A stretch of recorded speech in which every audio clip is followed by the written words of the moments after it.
Hello बच्चों, welcome to the study centre. आप सभी प्यारे बच्चों का द स्टडी सेंटर भी स्वागत है। आई होप आप लोग स्वस्थ होंगे, मस्त होंगे और आपकी पढ़ाई बहुत अच्छी तरीके से चल रही होगी। प्यारे बच्चों, आज के इस सेशन में, आज की इस क्लास में हम लोग संख्याओं की अपरिमेयता सिद्ध करना सीखेंगे कि संख्याओं की अपरिमेयता को कैसे सिद्ध किया जाता है। इससे प्रीवियस क्लासेस में आपने अपरिमेय संख्या के बारे में पढ़ा, अपरिमेय संख्याओं की अपर्याप्तता को पढ़ा। आज की इस क्लास में हम ये सीखेंगे कि कैसे किसी अपरिमेय संख्या को हम ये सिद्ध कर सकते हैं कि वो अपरिमेय है।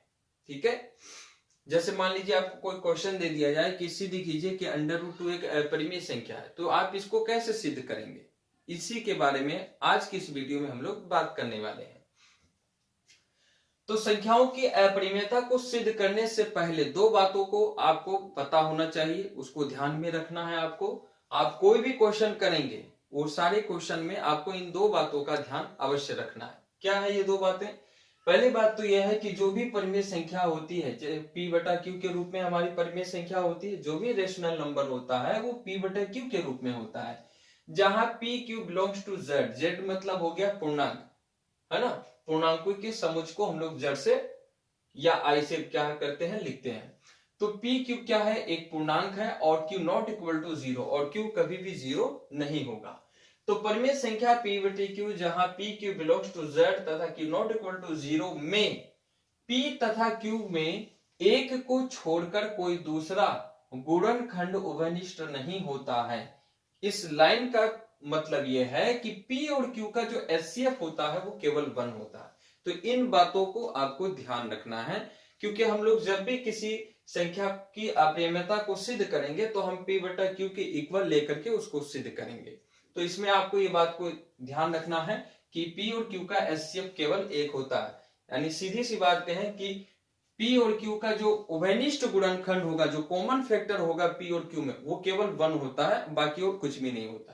ओके, दूसरी बात क्या ध्यान में रखना है आपको कि यदि P A² को विभाजित करता है तो P A को भी विभाजित करेगा। इस लाइन का क्या मतलब है? प्यारे बच्चों देखिए, जैसे मान लीजिए कि मेरे पास एक संख्या है A बराबर मैं 2 मान लेता हूं, ठीक है। अब इस 2 में मान लीजिए और P बराबर मैं 1 मान लेता हूं, तो अगर मैं A² करूं तो A² क्या आएगा, आप कहेंगे 4 आएगा, और P हमारा क्या है 1, तो 1 का भाग 4 में जा रहा है, बिल्कुल जा रहा है। तो उसी तरीके से 2 में भी 1 का भाग जाएगा। जिस तरह 4 में 1 का भाग जाएगा, उसी तरीके से 2 में भी 1 का भाग जाएगा। तो इस लाइन का मतलब यही है कि यदि P A² को विभाजित करता है तो P A को भी विभाजित करेगा। तो इन दो बातों को ध्यान में रखते हुए आप किसी भी संख्या की अपरिमेयता ज्ञात कर सकते हैं। तो अब हम लोग क्या करेंगे, इसमें एक क्वेश्चन करेंगे और इन दोनों बातों को ध्यान में रखते हुए चलेंगे। तो प्यारे बच्चों, अब हम लोग सीखेंगे कि कैसे हम लोग संख्याओं की अपरिमेयता को सिद्ध कर सकते हैं। और इसके लिए मैंने यहाँ एक प्रश्न भी लिखा है कि सिद्ध कीजिए कि √2, √3, √5, √7 एक अपरिमेय संख्या है। इस तरीके के कई सारे प्रश्न आपको एग्जाम में देखने को भी मिलेंगे और आपके एग्जाम में भी आएगा। और √2, √3, √5 ये तो बहुत बार एग्जाम में आता है, ठीक है। तो इनको हम लोग सिद्ध करेंगे कि ये एक अपरिमेय संख्या है। मैं यहाँ पे केवल √2 के बारे में बात करूंगा, और जिस तरीके से आप √2 को सिद्ध कर सकते हैं, ठीक उसी प्रकार से आप √3, √5, √7 को भी सिद्ध कर सकते हैं। और इस तरीके के सवाल को करने के लिए कई मेथड है, कई तरीके हैं, लेकिन हम उन मेथड के बारे में बात करेंगे जो आपके पाठ्य पुस्तक में है, जो आपके सिलेबस में है और जो आपको बोर्ड एग्जाम में लिखना भी है, ठीक है। तो चलिए हम लोग इसके पहले जो मेथड है उसके बारे में बात करते हैं।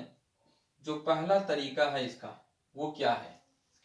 तो प्यारे बच्चों, इस तरीके के प्रश्नों को हल करने से पहले या इन प्रश्नों को हल करते समय आपको जो चीज दिया है आप उसका अपोजिट मान के चलेंगे। कैसे? हमें यहां दिया है कि हमें ये सिद्ध करना है कि ये एक अपरिमेय संख्या है, लेकिन हम इसको मान के चलेंगे कि ये परिमेय है। अगर ये परिमेय है तो ये परिमेय के कंडीशन, परिमेय के शर्तों को सेटिस्फाई करेगा। अगर नहीं करेगा तो हम कह देंगे कि ये अपरिमेय है। मेरी बात समझ में आई? तो उसी तरीके से हम इसको मान के चलेंगे, हम इसको उल्टा मान के चलेंगे कि माना √2 एक परिमेय संख्या है। आप इसका उल्टा मान के चलेंगे, संख्या है, माना √2 एक परिमेय संख्या है। अब परिमेय संख्या को हम किस रूप में लिखते हैं? तो आप कहेंगे P/Q के रूप में लिखा जाता है। ठीक है, किस रूप में लिखा जाता है? तो P/Q के रूप में लिखा जाता है। यहां पे आप A/B भी मान सकते हैं। A/B का मतलब ये हो गया कि ये सह अभाज्य संख्या है, अर्थात आप ये भी कह सकते हैं कि P और B का जो उभयनिष्ठ गुणनखंड होगा वो होगा, ठीक है, या अभाज्य गुणनखंड होगा। तो हम यहां लिख सकते हैं कि √2 बराबर, मैं यहां A/B मान के चल रहा हूं, √2 बराबर A/B। अब A/B क्या है? तो इसके बारे में हम यहां लिखेंगे कि जहां A और B एक सह अभाज्य संख्या है तथा B नॉट इक्वल टू 0, अर्थात HCF A,B इक्वल टू 1। इतनी बातें आप लिख सकते हैं कि माना √2 एक परिमेय संख्या है, √2 बराबर A/B, जहां A और B एक सहभाज्य संख्या है तथा B नॉट इक्वल टू 0, अर्थात HCF A,B बराबर 1, मतलब A और B का जो HCF होगा वो केवल 1 होगा।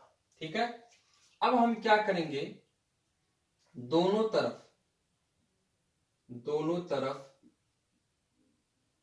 वर्ग करने पर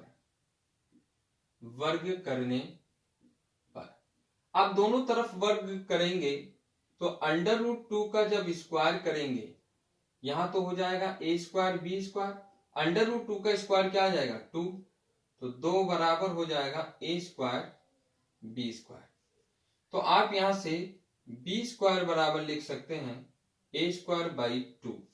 अब आप याद कीजिए, मैंने आपको अभी थोड़ी देर पहले एक बात बताई थी, एक थ्योरम आप कह सकते हैं, मैंने बताया था कि यदि A² में 2 का भाग जा सकता है तो A में भी 2 का भाग जाएगा। तो उसी को हमें लिखना है, हमें यहां लिखना है यदि A² में, या ऐसे लिखें, हम इसको ऐसे भी लिख सकते हैं, यदि 2 A² को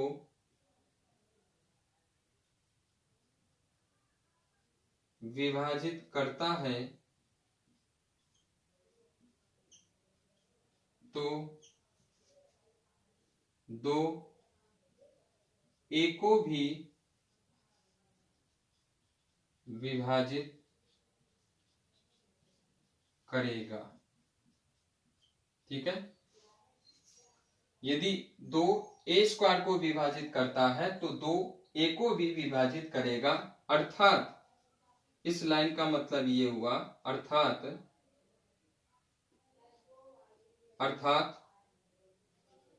A के गुणनखंड में 2 भी उपस्थित होगा।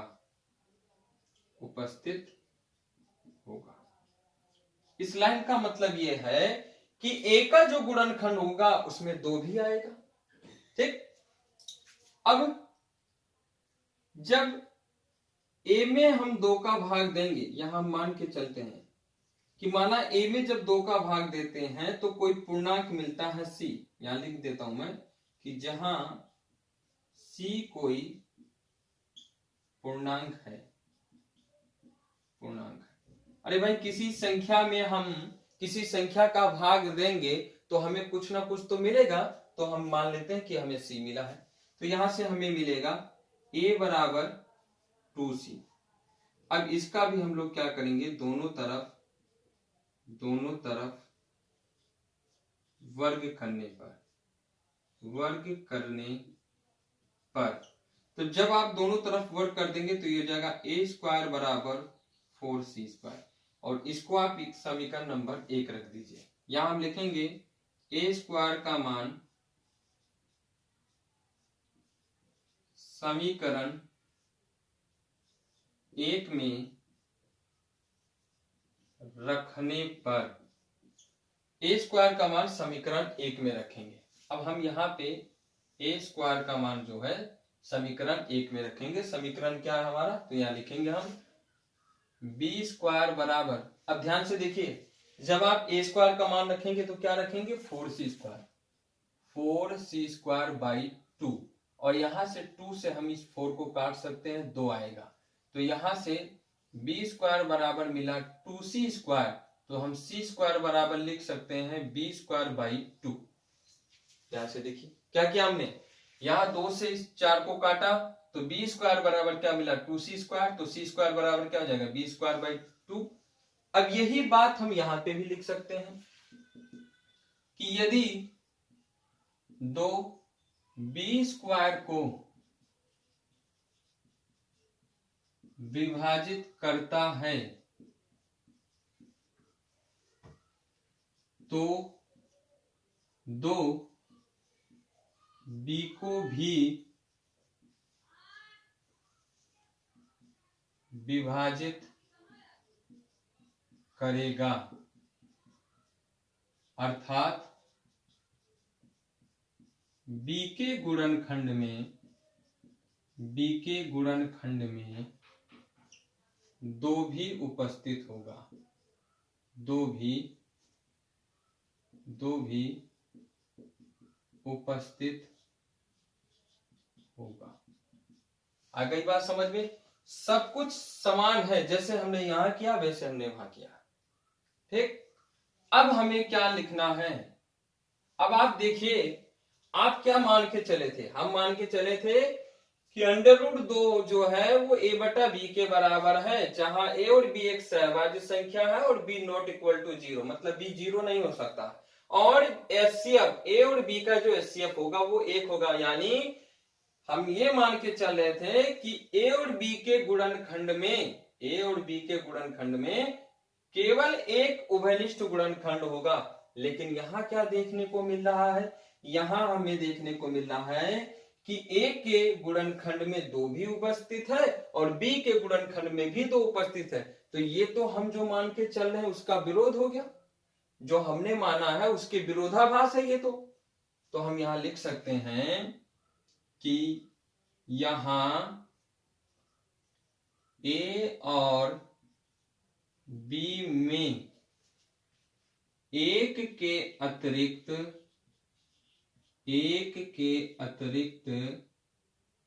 2 भी उभयनिष्ठ गुणनखंड है,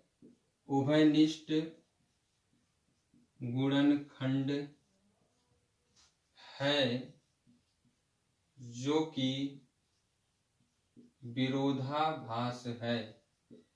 विरोधाभास है। यह हमारी गलत कल्पना के कारण, अब ये विरोधाभास कैसे हुआ, हमारी गलत कल्पना के कारण हुआ। क्यों, क्योंकि हम √2 को एक परिमेय संख्या मान के चल रहे हैं। तो यहाँ a और b में एक के अतिरिक्त 2 भी उभयनिष्ठ गुणनखंड है, जो कि विरोधाभास है या हमारी गलत कल्पना के कारण होता है। अतः √2 एक अपरिमेय संख्या है, √2 एक अपरिमेय संख्या है। तो इस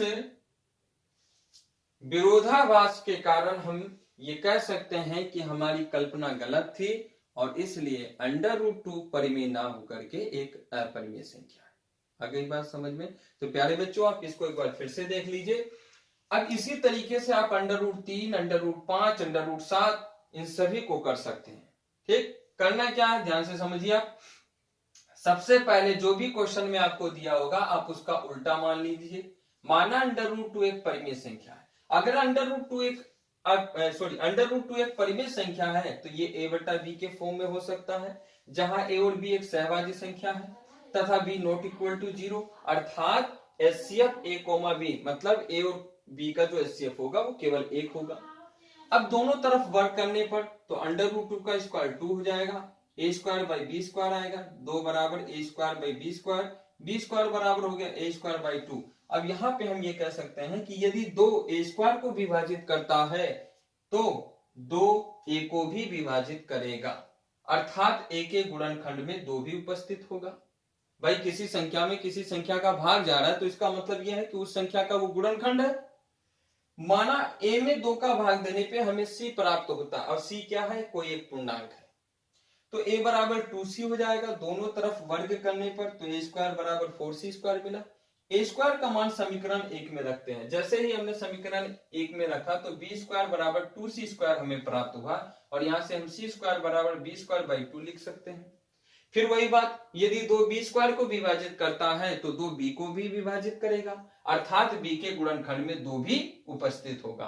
तो ये दोनों शर्तों से हमें ये देखने को मिलता है कि हम तो मान के चल रहे हैं कि ए और बी में केवल एक गुणनखंड उपस्थित है, गुणनखंड 1 है, लेकिन यहां तो 2 भी मिल रहा है। ए और बी में एक के अतिरिक्त 2 भी उभयनिष्ठ गुणनखंड मिल रहा है, जो कि विरोधाभास है, क्योंकि ए और बी में केवल एक ही गुणनखंड होना चाहिए, वो केवल 1 होना चाहिए। यह हमारी गलत कल्पना के कारण होता है, अतः अंडर रूट 2 एक अपरिमेय संख्या है।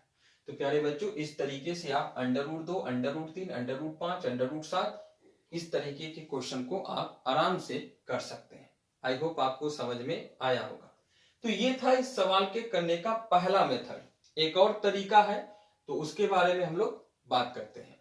तो प्यारे बच्चों, अब हम लोग इस सवाल को करने के एक दूसरे मेथड के बारे में बात करते हैं। एक दूसरा तरीका भी है इन प्रश्नों को हल करने का।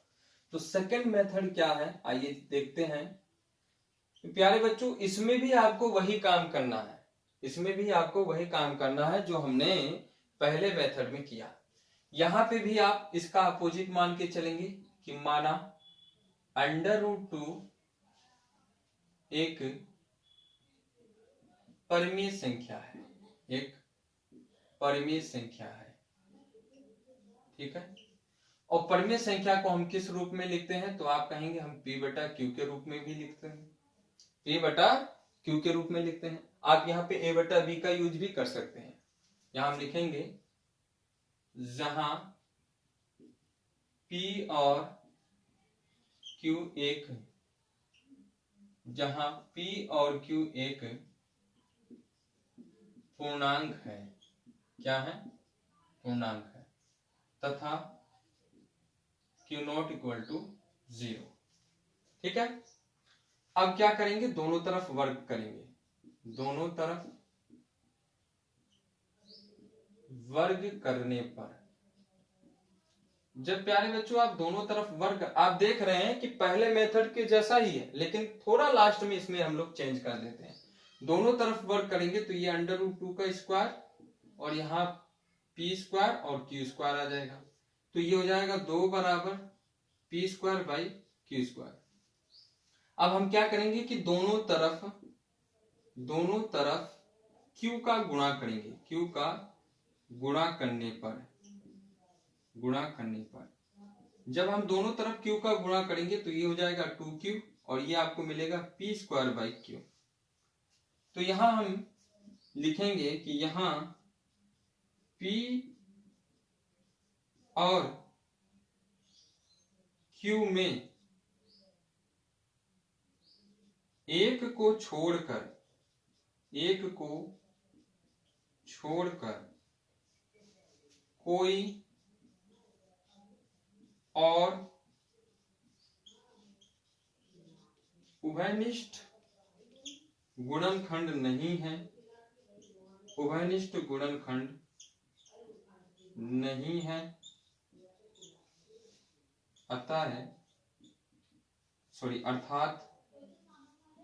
अर्थात पी स्क्वायर बटा क्यू एक भिन्न है, एक भिन्न है। ठीक है, यहाँ P और Q में एक को छोड़कर कोई और उभयनिष्ठ गुणनखंड नहीं है, अर्थात P square by Q, sorry यहाँ पी स्क्वायर लिखेंगे, यहाँ पी स्क्वायर और Q में एक को छोड़कर कोई और उभयनिष्ठ गुणनखंड नहीं है, अर्थात पी स्क्वायर बटा क्यू एक भिन्न है। आप यूं कह सकते हैं कि एक भिन्न संख्या है, एक भिन्न संख्या है। ठीक, और 2q एक पूर्णांक है, 2q क्या है, एक पूर्णांक है। अतः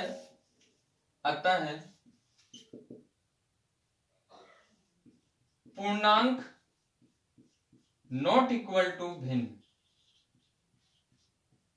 पूर्णांक संख्या कभी भी भिन्न संख्या के बराबर नहीं हो सकती।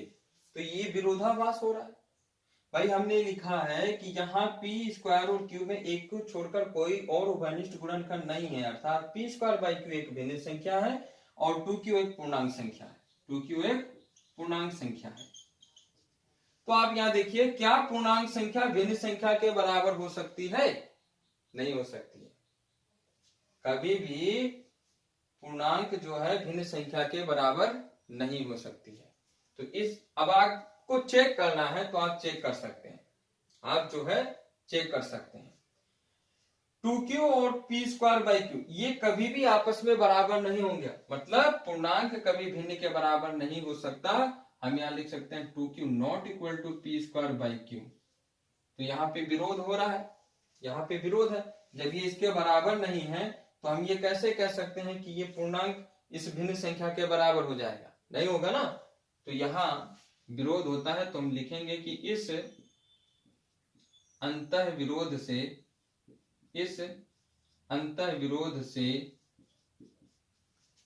हम यह सिद्ध कर सकते हैं, इस अंतः विरोध से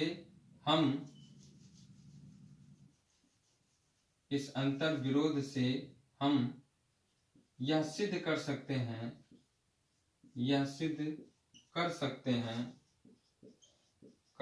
हैं कि अंडर रूट 2 एक अपरिमेय संख्या है,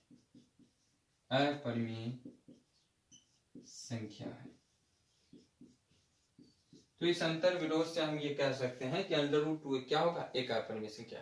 तो प्यारे बच्चों, एक ये भी तरीका है इस प्रश्न को हल करने का। इन सभी प्रश्नों को आप इसी तरीके से under root 3, under root 5, under root 7 को भी सिद्ध कर सकते हैं। बट ये कहीं कहीं पे यूज किया जा सकता है, क्योंकि आपके सिलेबस में ये मेथड दिया नहीं है।